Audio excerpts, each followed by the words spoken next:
Ana Luisa de Oliveira acababa de cumplir 17 años y comenzaba una nueva etapa. Le faltaba poco para comenzar a tomar sus propias decisiones y definir cuáles serían sus próximos pasos a futuro. Estaba viviendo uno de los mejores momentos de su vida. Había conseguido un trabajo, pronto finalizaría la escuela y estaba rodeada de amigos que la querían, o al menos, eso creía. En la tarde del 31 de mayo de 2025, una extraña sorpresa llegó a su casa de Itapecerica da Serra, Brasil. Aquel que podría haber sido un motivo de alegría, terminó convirtiéndose en el inicio de la tragedia. Un repartidor dejó en su casa un pastel, junto a una nota repleta de halagos hacia la joven, pero nadie la firmaba. El tono del mensaje daba a entender que lo había enviado alguien que la conocía, pero que sobre todo, la admiraba. Ana Luisa, convencida de que se trataba de un gesto de alguno de sus tantos amigos, aceptó el obsequio con una mezcla de alegría y curiosidad. Incluso bromeó con la posibilidad de que estuviera envenenado, pero sin saberlo, estaba adivinando su destino. Pocos minutos después de haber comido el pastel, su cuerpo comenzó a experimentar síntomas preocupantes, intensificándose a tal punto que tuvo que ser trasladada de urgencia al hospital. Allí los médicos hicieron todo lo posible por revertir lo que en ese momento parecía una severa intoxicación alimentaria, pero sus esfuerzos fueron en vano. Un día después de haber recibido el misterioso regalo, Ana Luisa falleció. La noticia no solo conmocionó a sus familiares y amigos, sino también al país. Nadie podía comprender que una chica de 17 años, que gozaba de buena salud, perdiera la vida de manera tan repentina. Esto impulsó a la familia a denunciar su fallecimiento ante la policía civil, y tras conocerse los detalles de las circunstancias, el deceso de Ana Luisa fue catalogado como sospechoso. A partir de ese momento, las autoridades comenzaron con la investigación para descubrir lo que realmente había ocurrido. En horas, aquello que en un principio parecía tratarse de un accidente doméstico, empezó a revelar un trasfondo inquietante. Los investigadores descubrieron que la chica había sido envenenada y que la persona que había colocado la sustancia en el pastel estaba más cerca de lo que creían.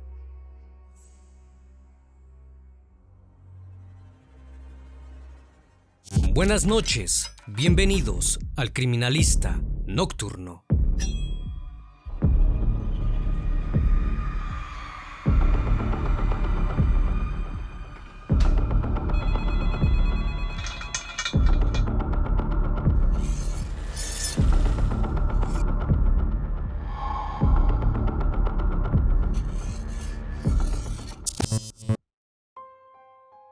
Ana Luisa de Oliveira Neves nació el 27 de mayo de 2008 en Itapecerica da Serra, una localidad de la región metropolitana de Sao Paulo. Tenía una hermana mayor, con la que tenía una relación cercana, porque la diferencia de edad entre ellas era mínima, y compartían muchas experiencias juntas. Cuando Ana Luisa tenía apenas 14 años y su hermana 15, su madre falleció. Ambas quedaron al cuidado de su padre, Silvio Ferreiro, quien pasaba largas horas fuera de la casa, trabajando como chofer para que no les faltara nada a sus hijas y pudieran mantener una vida digna. A pesar del inmenso dolor que generó la pérdida de su madre, Ana Luisa se mantuvo alegre y optimista, como siempre lo había hecho. Era habitual que se mostrara con una sonrisa, incluso en momentos difíciles, y que buscara animar a quienes estaban tristes a su alrededor. Desde chica también se destacó por su inteligencia y dedicación a la escuela. Era una alumna aplicada y comprometida con sus estudios, porque soñaba con convertirse en una profesional cuando llegara su momento, pero también tenía una gran facilidad para hacer amigos. Era cariñosa y atenta con quienes la rodeaban, lo que la hacía muy querida entre sus amigos y compañeros de clase. Siempre estaba dispuesta a escuchar y ayudar. Estaba cursando el último año de secundaria y se sentía en uno de los mejores momentos de su vida. Uno de sus mayores logros fue conseguir un trabajo en un consultorio odontológico. Aquello no solo la llenaba de orgullo y felicidad, porque por fin podría ayudar económicamente a su padre, sino que también significaba un gran avance en su carrera profesional. ya que en un futuro anhelaba ser dentista, ejerciendo una labor que la apasionaba profundamente. Sin dudas, Ana Luisa estaba comenzando a dar los primeros pasos que la acercarían a sus sueños. Su vida parecía encaminarse con firmeza y según sus planes, pero entonces todo terminó inesperadamente, truncando un futuro que prometía ser brillante y lleno de oportunidades.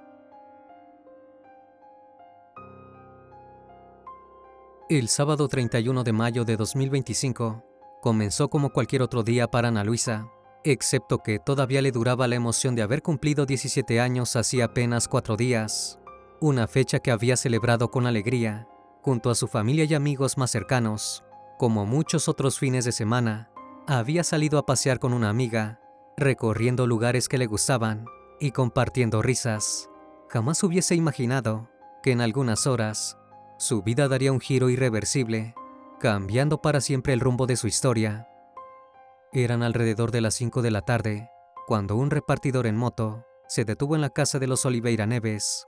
Iba a entregar un paquete para Ana Luisa. La joven no estaba en casa en ese momento, así que fue su hermana quien recibió la entrega con algo de sorpresa.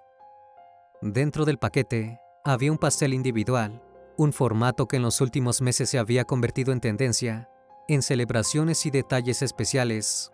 El obsequio iba acompañado de 2 notas escritas a mano. En una el mensaje decía, un mimo para la chica más linda que he visto. En el reverso estaba escrito, Lulú Linda, un apodo que solo algunos de sus conocidos usaban para referirse a ella. La segunda nota también era un halago, en el que el misterioso remitente le hacía saber que era una de las personas más increíbles que había conocido, con palabras que transmitían admiración y afecto. Ana Luisa recién se encontró con el paquete al llegar a casa, alrededor de las 6 de la tarde. El regalo cumplió su función. Efectivamente, ese gesto la tomó por sorpresa. Sobre todo, le dio intriga conocer la identidad de la persona que se lo había enviado. Asumió que podía tratarse de un regalo de cumpleaños, pero las palabras que el remitente anónimo había elegido para las notas bien podría ser una declaración de amor por parte de un admirador secreto que no se animaba a revelar su nombre por timidez. Para resolver el misterio, envió un mensaje en un grupo que tenía con amigos, donde les mostraba el presente que había recibido y les preguntaba si alguno de ellos había sido el autor del gesto. Su principal objetivo era agradecer el regalo. Sin embargo, sus amigos no la ayudaron a develar el misterio. Por el contrario, despertaron aún más curiosidad, luego de que negaran ser los responsables. Un tanto resignada a descubrirlo, decidió probar el pastel. Por un momento, se había mantenido reacia a comerlo, porque no conocía su procedencia, y eso le generaba dudas. Pero al cabo de unos minutos cambió de opinión. La tentación pudo más que la preocupación, y es que Ana Luisa tenía debilidad por los dulces, en especial por los que venían en presentaciones bonitas y con un toque casero. Mientras comía, volvió a escribirles a sus amigos. Esta vez les envió un audio, bromeando con el contenido del pastel. Lo que no mata, engorda. Y si me muero envenenada, ya saben qué fue lo que comí, dijo entre risas. Nadie imaginaba que esas palabras serían una especie de presagio, un eco anticipado de lo que estaba por suceder. Pasaron solo algunos minutos cuando Ana Luisa empezó a sentirse mal. Todo comenzó con un leve dolor de estómago, pero al cabo de un rato, las náuseas y los mareos la invadieron, y el dolor se volvió más agudo. Cerca de las 7 de la tarde, le envió un mensaje a un amigo contándole sobre su estado.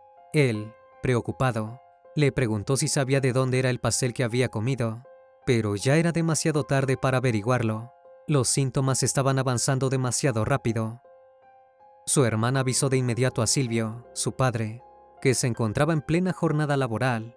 Cuando el hombre llegó a la casa, encontró a su hija en un estado alarmante. Sin perder tiempo, decidió llevarla al hospital. Ana Luisa fue atendida por los médicos del hospital privado, Notre Dame Intermédica. Tras revisarla, le diagnosticaron una intoxicación alimentaria severa y le administraron medicamentos para detener los vómitos y evitar la deshidratación. Luego de esperar varias horas para que el tratamiento surtiera efecto, se produjo una mejoría notable. Ana Luisa estaba lo suficientemente estable como para recibir el alta y regresar a su casa, pero debía hacer reposo y tomar los medicamentos que le habían recetado. Sin embargo, el alivio de estar recuperándose no duró demasiado. Al día siguiente, ya 1 de junio, la joven amaneció con los mismos síntomas del día anterior, pero esta vez parecían todavía más intensos. La debilidad de su cuerpo iba en aumento a medida que las horas pasaban. Alrededor de las 4 de la tarde del domingo, la situación se tornó más grave. Apenas podía mantenerse en pie. Cuando se levantó de la cama para ir al baño, cayó desmayada. Fue entonces que su padre volvió a llevarla a urgencias, pero esta vez ya no hubo nada que los médicos pudieran hacer para revertir su estado. Cuando llegaron al hospital, Ana Luisa ya estaba inconsciente. Los profesionales comenzaron a realizar maniobras de reanimación, pero la joven nunca despertó. Ana Luisa había fallecido. Los médicos confirmaron que llevaba al menos 20 minutos sin vida. Su piel tenía un tono azulado por la falta de oxígeno en la sangre, presentaba signos de hipotermia y no había ritmo cardíaco. Todos los esfuerzos por devolverla a la vida fueron inútiles. Sus órganos habían dejado de funcionar, provocando un paro cardiorrespiratorio irreversible, y Ana Luisa fue declarada sin vida en la tarde del 1 de junio de 2025. La noticia desestabilizó a todos los presentes. Nadie podía comprender que una chica de 17 años, saludable y con toda la vida por delante, hubiera fallecido en menos de 24 horas por una supuesta intoxicación alimentaria. En medio del shock por la terrible noticia que acababa de recibir, Silvio, el padre de Ana Luisa y su hermana, comenzaron a repasar en sus mentes qué podría haber sucedido para que se desencadenara aquel trágico episodio. Enseguida se dieron cuenta que lo último que había ingerido Ana Luisa había sido el misterioso pastel que había recibido en la tarde del sábado. Aunque Silvio no tenía fuerzas para presentarse él mismo en la estación policial, envió a Cristian, un amigo cercano de la familia, para que hiciera la denuncia sobre el fallecimiento de la joven. Cuando Cristian contó a los oficiales de la Policía Civil lo que había sucedido, no quedaron dudas de que se trataba de un deceso sospechoso y que en consecuencia debía abrirse una investigación para descubrir qué era realmente lo que había ocasionado el fallecimiento de Ana Luisa y determinar si se trataba de una intoxicación o de un homicidio.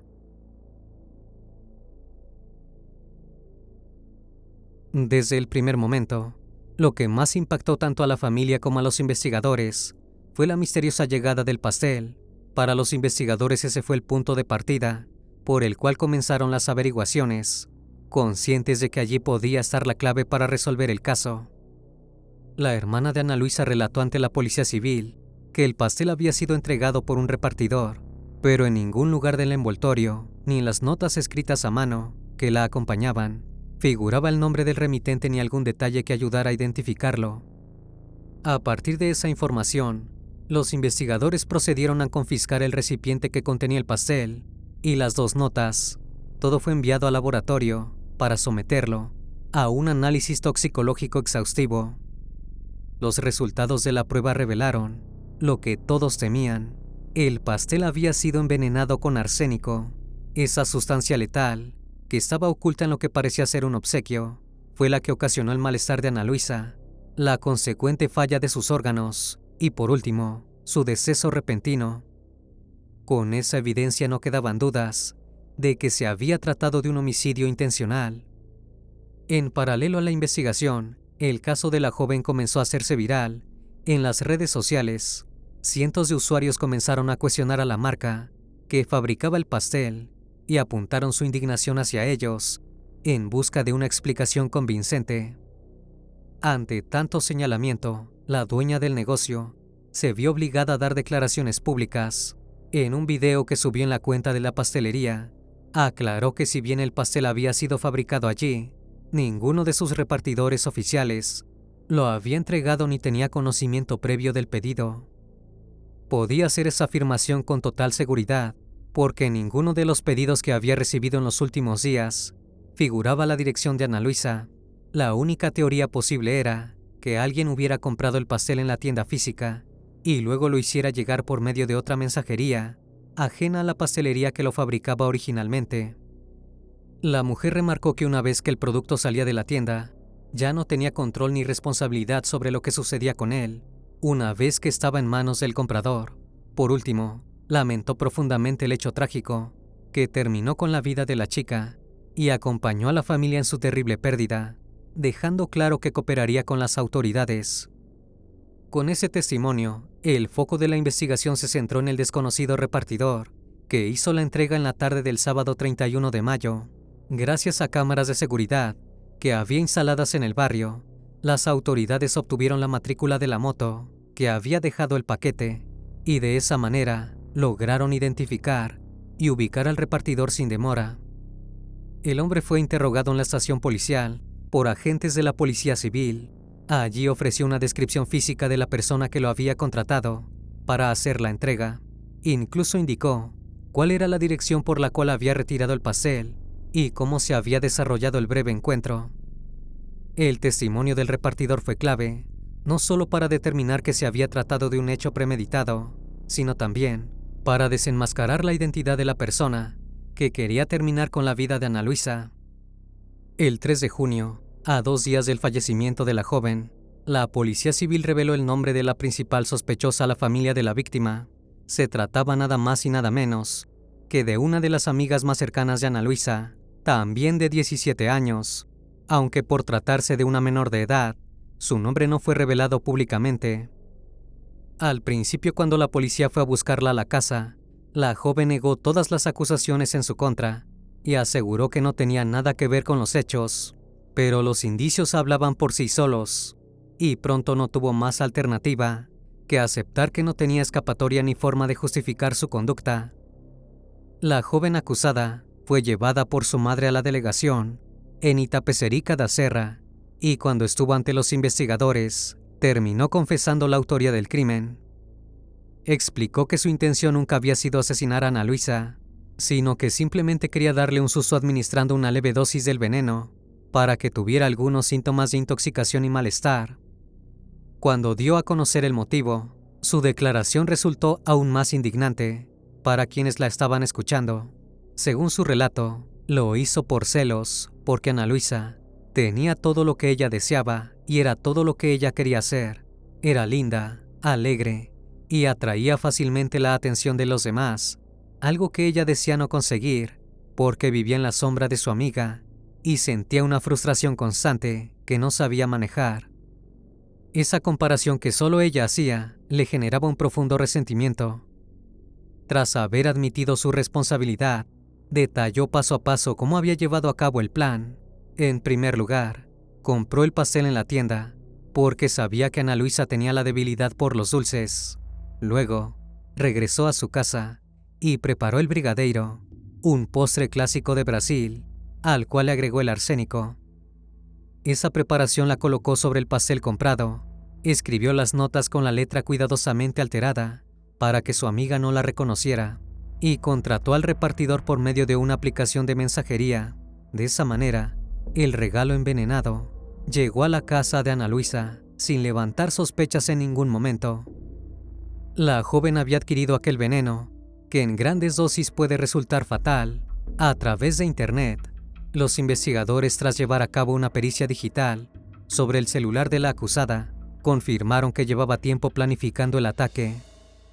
Descubrieron que la sospechosa había realizado búsquedas para averiguar cuál era el veneno más apropiado para acabar con la vida de una persona sin dejar rastros, también cómo comprarlo y cuáles eran las mejores formas de suministrarlo.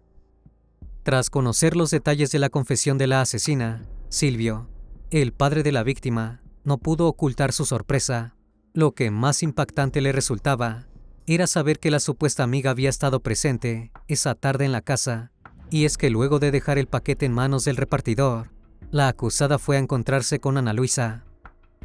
El fin de semana en el que se desató la tragedia, la asesina se había quedado a dormir en la casa de la familia Oliveira y había sido testigo del momento en el que Ana Luisa comió el pastel envenenado y comenzó a sentirse mal. Lo peor fue que en ningún momento atinó a hacer algo para ayudarla.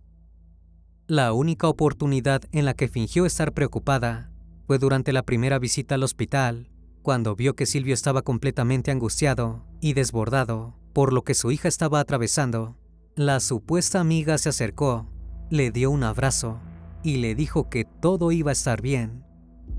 Este dato aportado por el propio Silvio tiró abajo la versión inicial de la acusada, aquella en la que aseguraba que no había tenido intenciones de terminar con la vida de su amiga, sino de asustarla. Si realmente solo buscaba darle una lección, habría actuado al notar que los síntomas de Ana Luisa estaban siendo más severos y alarmantes de lo que deberían haber sido.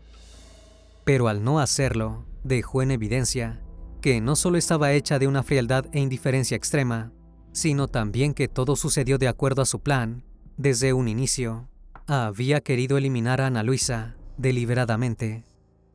Aunque todavía debía ser sometida a un examen psicológico, los investigadores comenzaron a calificar a la acusada como una joven con rasgos psicopáticos, y para sumar pruebas a sus sospechas, ese mismo día, supieron que Ana Luisa no había sido su única víctima.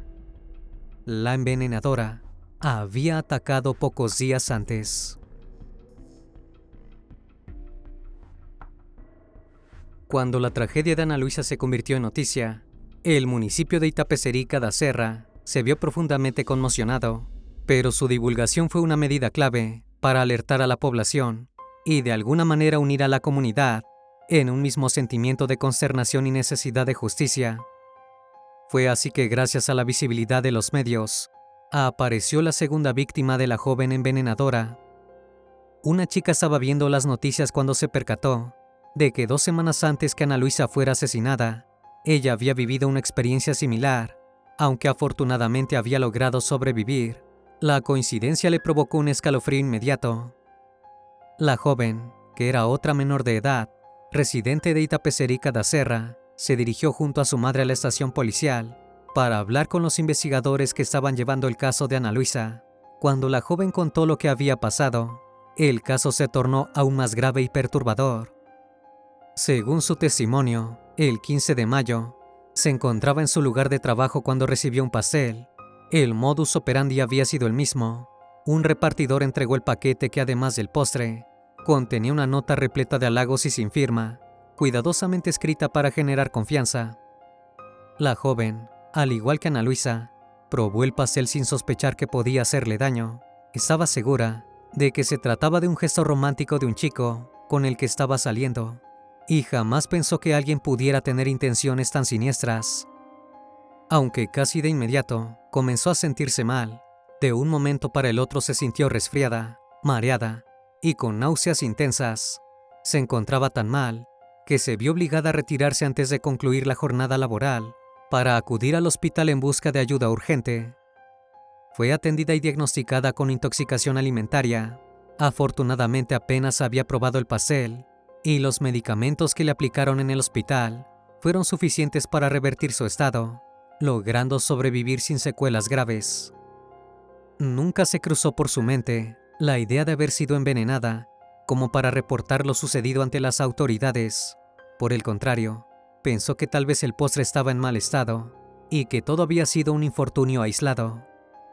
Sin embargo, cuando vio la noticia del envenenamiento de Ana Luisa, comenzó a sospechar que aquello que le había sucedido a ella no era una casualidad, sino que alguien había intentado terminar con su vida, llevándola a contactar a la policía civil. Su testimonio fue respaldado por el mismo repartidor que había entregado el pastel a Ana Luisa, ya que confirmó que también el 15 de mayo había sido contratado por la misma sospechosa para entregar el obsequio. Para asegurarse de que la sospechosa fuera la misma, en ambos casos, los investigadores compararon la caligrafía de ambas notas. Una vez obtenidos los resultados, no quedaron dudas. Habían sido escritas por la misma persona, con idéntica precisión, inclinación y estilo de letra.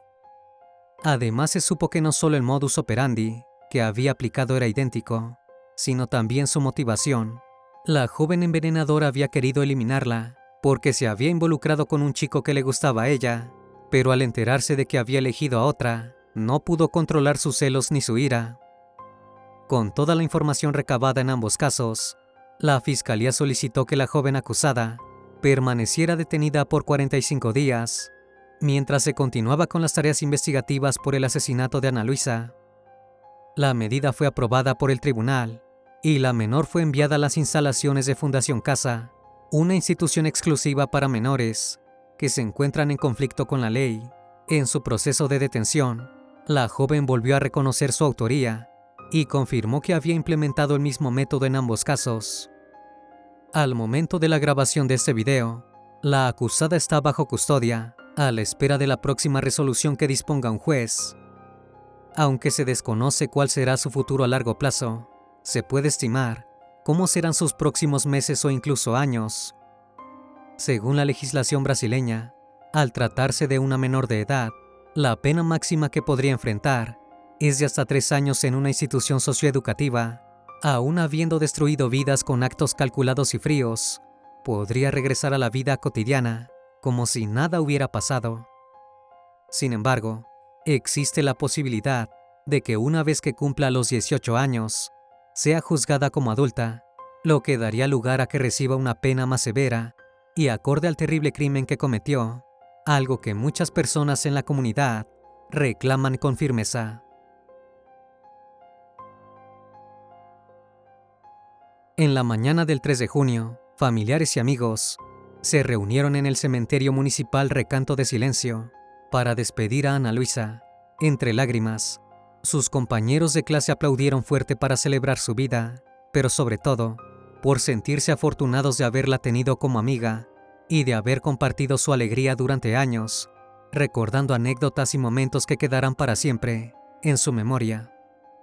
Silvio, su padre, con la voz quebrada, dijo ante los medios que una mitad de él se había perdido junto con su hija de 17 años y que a partir de ese momento su vida sería muy difícil porque no sabía cómo iba a ser para continuar sin su presencia.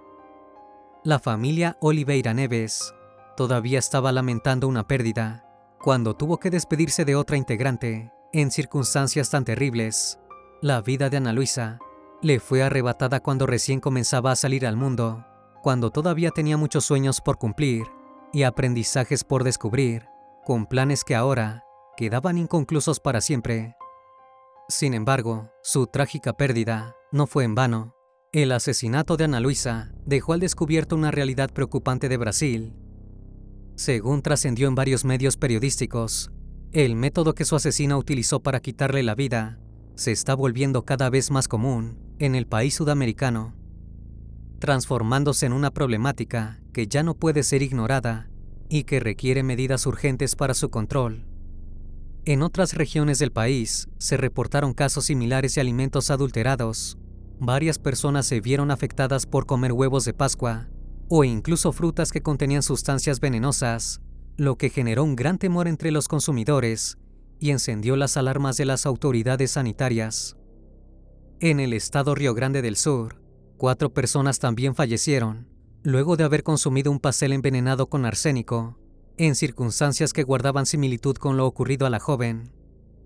Ante la sumatoria de casos por envenenamiento, se presentaron 2 proyectos de ley en el Congreso brasileño para regular la venta de arsénico y así evitar tragedias similares a las de Ana Luisa de Oliveira, buscando que ninguna familia vuelva a sufrir un dolor tan profundo. Una vez más, estimado público, agradezco su compañía. Gracias por estar presentes en esta nueva transmisión. Recuerden que pueden seguirme en redes sociales. Actualmente me encuentro en Facebook, Twitter, TikTok e Instagram. Y también pueden encontrarme en Spotify, Apple Podcast, Amazon Music y, por supuesto, en YouTube Music. Me despido de ustedes con un fuerte abrazo. Y si tú aún no estás suscrito, te hago la cordial invitación a que lo hagas y formes parte de esta gran comunidad. Esto es El Criminalista Nocturno. Hasta la próxima emisión. Buenas noches.